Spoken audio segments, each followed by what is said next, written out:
Chi ci governa oggi probabilmente ha lavorato poco o non sa cosa vuol dire gestire un'impresa. Oggi stanno sicuramente soffocando le nostre imprese, mettendo sempre delle nuove normative che a noi non servono a nulla.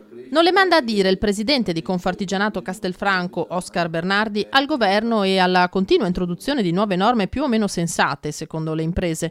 L'associazione castellana chiude l'anno con un dato positivo, più 7% di occupati, ma con un elevato numero di aziende che continua a chiudere. Dicembre è mese pesante sul fronte delle uscite, basti pensare che il mondo produttivo trevigiano spenderà in tributi e vari adempimenti qualcosa come 1 miliardo di euro. La pressione fiscale è ancora elevata ed è, secondo me, più preoccupante che negli anni passati, perché questo implica il fatto che alle aziende non rimane nulla per poter poi investire nelle proprie attività. Se vogliono combattere l'evasione, le cose sono semplici, basta che ci vengano a chiedere a noi come fare. Se poi vogliono comunque aumentare la possibilità a queste aziende che possono avere un po' di redditività, bene. Se le aziende non hanno redditività sicuramente non investono e sicuramente poi alla fine chiudono. Di buono c'è che alle realtà artigiane si riaffacciano finalmente i giovani, come sottolinea il neo vicepresidente Andrea Scapinello. Soprattutto anche perché sono emersi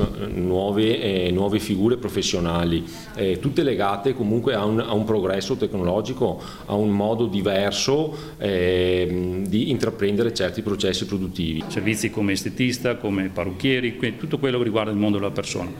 È vero anche nel settore